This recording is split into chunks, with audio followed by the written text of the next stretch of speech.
Hi friends, मैं आदित्य सिंह। आज मैं फिर हाजिर हुई हूँ आप लोगों के सामने। मुझे बहुत अच्छा लगता है जब मैं आप लोगों से मिलती हूँ, आप लोगों से बातचीत करती हूँ।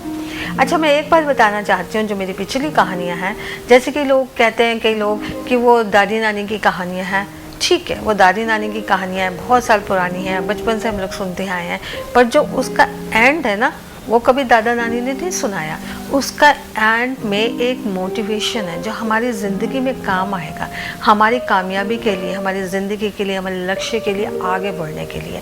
तो आप मेरी कहानी प्लीज़ एंड तक सुनिए, तब आपको समझ आएगा कि ये जो कहानी आपको सुना रही हूँ, जो आपने बचपन में सुनी है, क्यों सुना रही हूँ।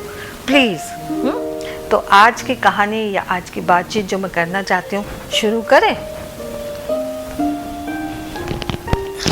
तो फ्रेंड्स, आज जो मैं आपसे बातचीत करना जा रही हूँ वो बहुत ही स्ट्रॉन्ग और पावरफुल है और सच्ची भी है, जो ऐसा लगता है कि हर इंसान की ज़िंदगी के संग बीत सकती है और बीतती भी है, और मेरे साथ भी बीती है। तो मैं शुरू करती हूँ आपसे वो बातचीत जो बिल्कुल सच्ची है और बिल्कुल ठीक ठाक है। मेरी एक फ्रेंड है, मैं अपना काम कर रही थी तो वो मेरे पास आई, तो मैंने उसका चेहरा देख के ऐसे ही पूछा। मैंने कहा, नीलू क्या बात है, तू इतनी उदास क्यों है? तो वो कहने लगी, नहीं मैं उदास तो नहीं हूँ पर ये है कि थोड़ी सी तो हर्ट हूँ। तो मैंने कहा, हर्ट है? किस लिए हर्ट है? वो ना बहुत अच्छी बेकर है। तो वो अभी उस लोगों ने अपना, पहले वो किसी के साथ काम करती थी, पर उसने अभी अपना काम शुरू किया। तो वो पेस्ट्रीज बनाती है, केक्स बनाती है, पैटीज बनाती है, सब कुछ बनाती है और उसको बेचती है। टेक अवे भी है उसके पास, और उसके पास सिटिंग अरेंजमेंट भी है छोटा सा। वो कहती है, जब भी भैया आते हैं या मामा आते हैं या दीदी आती हैं तो कुछ भी खाती हैं तो वो ये कहती हैं कि इसमें ना नीलू क्या है ना, इसमें ना मीठे की कमी है, और नीलू इसमें क्या है ना, ये अट्रैक्टिव नहीं है, और ये केक जो है ना, ये केक का ये साइज़ ठीक नहीं है, कुछ मीन्स कोई ना कोई कमी ज़रूर निकालती हैं। अब कई बार क्या होता है कि वो जो कमी होती है मेरे मतलब उसमें है कि नहीं मुझे नहीं पता चलता, क्योंकि जो मेरे क्लाइंट आते हैं वो खाते हैं, उन लोगों ने कभी नहीं कहा, पर वो ये लोग कहते हैं कि भाई ये जो चीज़ है इसमें ये कम है, ये कम है, ये कम है, मतलब ऑलवेज क्रिटिसाइज करना। कहते आज तो हद ही हो गई। आज मैं गई तो मतलब मैंने वहाँ पे देखा कि मामा आए हैं और मेरे भैया आए हैं, तो वो पहले ही कहने लगे, यार हमने तेरे असिस्टेंट से ये खाया, अच्छा नहीं था, तू ना इसको ऐसे कर, तू थोड़ा सा ना ट्रेनिंग और ले ले। कहती इसलिए दीदी मैं बहुत हर्ट हुई हूँ। तो मैंने कहा, हर्ट हुई है, कोई बात नहीं, अब क्या कर सकते हैं, तूने उसको खा के देखा?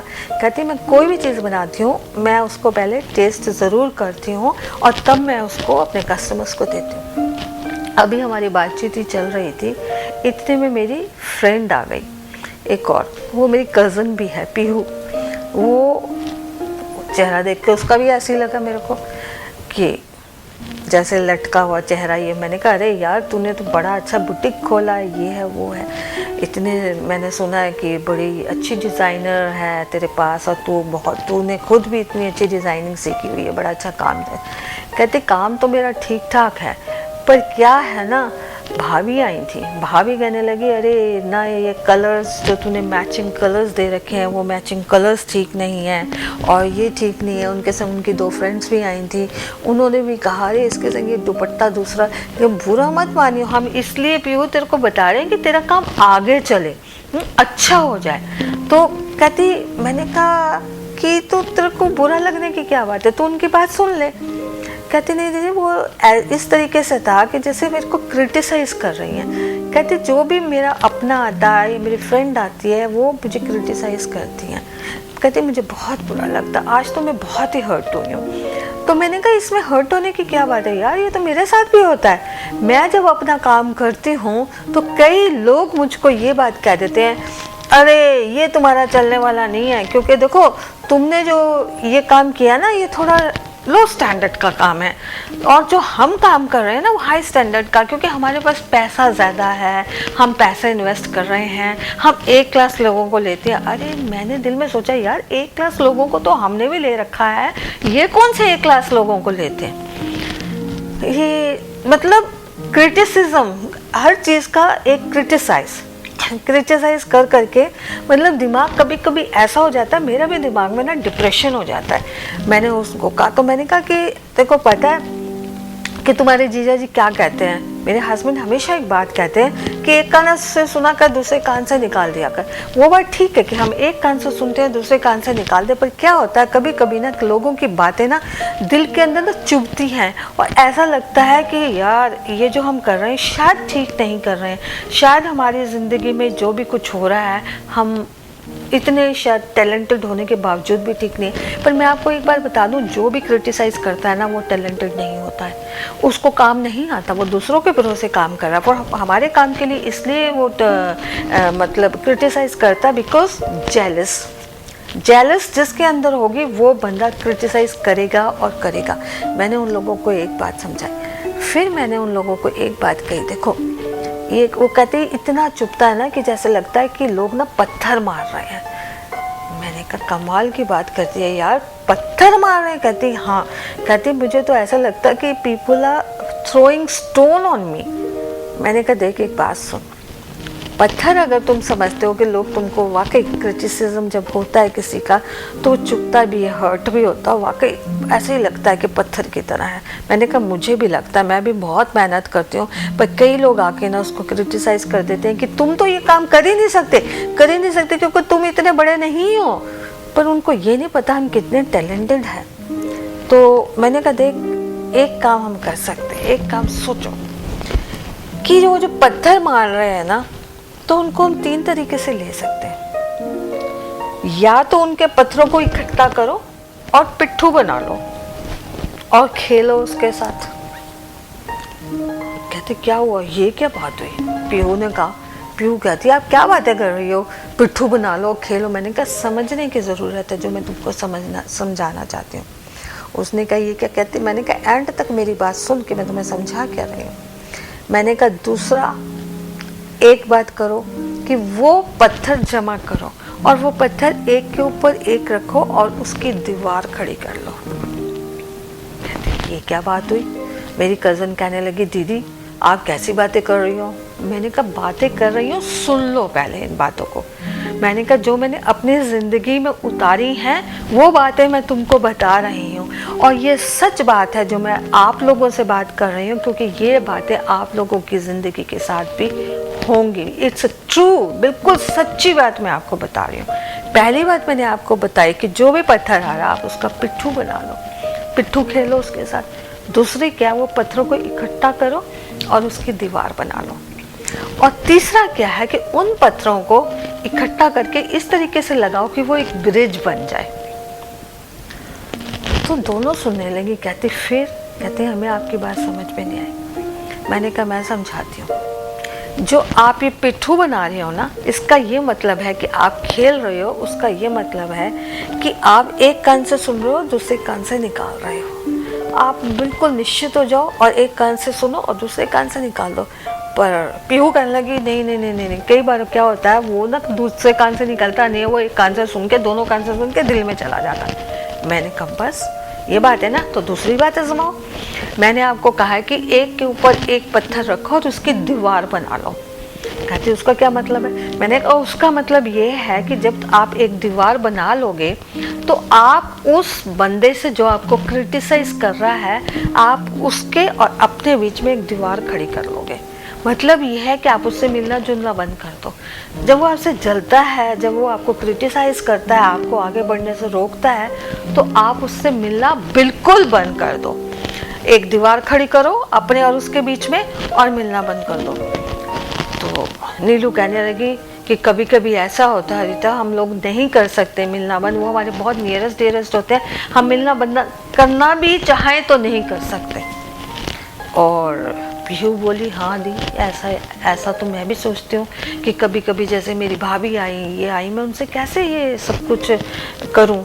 तो मैंने कहा सबसे बड़ी माय डियर एक ही बात है डार्लिंग, इस तरीके से करो कि मैंने तुम्हें तीसरी बात बताई कि उन पत्थरों का ब्रिज बनाओ। कहते ब्रिज बनाए? मैंने कहा यस, उन पत्थरों को इकट्ठा करो और उसका ब्रिज बनाओ और उस ब्रिज से आप एक जगह से लेके उनका क्रिटिसिज्म थ्रो कर दो, बिल्कुल, because you have created a bridge now, और आपके नीचे या तो खाई है या पानी है।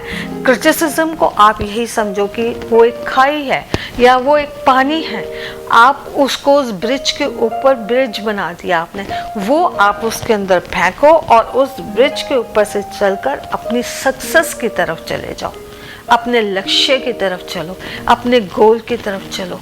भूल जाओ, जस्ट फॉरगेट कि आपको कौन क्रिटिसाइज कर रहा है, क्यों कर रहा है, थ्रो देम आउट। आप उनसे मिलिए, सब कुछ कीजिए, बट क्रिटिसिज्म को आप वेलकम कीजिए एंड थ्रो देम। उसको पानी के ऊपर ब्रिज बनाया या खाई के ऊपर ब्रिज बनाया, उसके ऊपर फेंकिए और उस ब्रिज के ऊपर आप चलना शुरू कीजिए और अपनी सक्सेस, जो भी आप चाह रहे हैं कि जहाँ तक पहुँचना चाह रहे हैं, उसके द्वारा आप आगे बढ़िए, तो आपको कोई प्रॉब्लम ज़िंदगी में नहीं आएगी। तो वो दोनों कहने लगी, दीदी तो कमाल की बात है आपने जो हमें समझाई। मैंने कहा मैंने आपको समझाई इसलिए क्योंकि मैंने भी अब ज़िंदगी में ना यही शुरू कर दिया है। मेरे को भी बहुत क्रिटिसिज्म मिलता है, तो मैं एक बात बताना चाहती हूँ, मुझे भी लाइफ में बहुत क्रिटिसिज्म मिला और अब तक मिलता है, ऐसी बात नहीं है, बट मैं उसको ना आजकल अब लाइटली लेना शुरू कर दिया। मैं उन लोगों को ऐसे लेती हूँ कि give me a beautiful stone and I will keep on my beautiful bridge what I am making for my success. वो ब्रिज जो मेरी सक्सेस की तरफ जा रहा है, आपका क्रिटिसिज्म, मैं उसके ऊपर रख लूँगी, मेरे को कोई प्रॉब्लम नहीं है। तो इसलिए लाइफ में क्रिटिसिज्म को आप बहुत मामूली तरीके से लीजिए, और if you are talented, you know, जैसे हम हैं टैलेंटेड है, हमें फिल्म मेकिंग का पिन टू एयरक्राफ्ट आता है, आप स्पॉट बॉय से लेके director, producer and whatever it is, camera, everything, हम लोगों को हर चीज़ की नॉलेज है। It means we are very talented people. पर लोग, मतलब मैं अपनी ये तारीफ नहीं कर रही हूँ, मैं एक बात बता रही हूँ आपको, तो लोग इस चीज़ से भी जेलस होते हैं और इस चीज़ को देख के वो ये कहते हैं जी अरे यार हम तो बहुत पैसे वाले हैं, हमने तो उसको हायर कर लिया, A क्लास बंदे, B क्लास बंदा, C। तो हम लोग, डजेंट मैटर, आप जिसको मर्जी हायर कीजिए, डजेंट मैटर, हमारा टैलेंट जो है वो हमारे पास ही रहेगा, आप छीन नहीं सकते हमारा टैलेंट। इसलिए घबराने की कोई बात नहीं है। आप क्रिटिसिज्म को इस तरीके से लीजिए कि एक बहुत ब्यूटीफुल स्टोन आपको और मिला जो ब्रिज में आपके लग जाएगा, जो ब्रिज आपके सक्सेस की तरफ जा रहा है, और उस ब्रिज की तरफ ऊपर चल के आप सक्सेस में पहुंचिए, ऊपर पहुंचिए, और उन लोगों की सारी बकवास वाली बातें नीचे फेंकते जाइए। देखिए दोस्तों, मैं आपको एक बात बताऊं, मुझे एक चीज़ याद आ रही है। एक फिल्म थी परवरिश, उसमें अमिताभ बच्चन साहब थे और विनोद खन्ना साहब थे और द लेजेंड शम्मी कपूर साहब थे। तो उस फिल्म का एक गाना है, बहुत मशहूर गाना है, पर मैं उसकी एक लाइन आपको बताऊंगी। अपनों से जब ठेस कोई लग जाती है, क्या? अपनों से जब ठेस कोई लग जाती है, अपनी हिम्मत और भी बढ़ जाती है। तो उस ठेस को आप एज ए हिम्मत, एज ए चैलेंज लीजिए और सक्सेस में तरफ बढ़ जाइए, and you will get a success. Confidence के साथ सक्सेस की तरफ बढ़िए। तो जलने वालों को जलने दीजिए, आप अपना काम कीजिए। ठीक है दोस्तों, तो ये मेरी एक छोटी सी बात आप लोगों के लिए थी। मुझे उम्मीद है कि ये आप अपनी ज़िंदगी में उतारेंगे और बिल्कुल भी किसी के क्रिटिसाइज से नहीं डरेंगे। आप उनके क्रिटिसाइज को बहुत प्यार से लीजिए और उसका ब्रिज बनाइए और आगे चलिए। तो ये मेरी एक छोटी सी बातचीत थी आप लोगों के साथ आज की। और एक बात मैं और कहना चाहती हूँ कि अगर आपको पसंद आई, और मेरे को लगता है आपको पसंद आई होगी क्योंकि ये ज़िंदगी की एक बहुत बड़ा चैलेंज की तरह है ये बात, तो आप हमारे एमी एंटरटेनमेंट को सब्सक्राइब कीजिए, लाइक कीजिए, शेयर कीजिए। और एक और बात, अपने दोस्तों में मतलब जल्दी से जल्दी फॉरवर्ड कीजिए ना, ताकि आपके दोस्तों को भी इन बातचीत का फ़ायदा हो। तो ठीक है, फिर मिलेंगे। See you again, all the best, bye.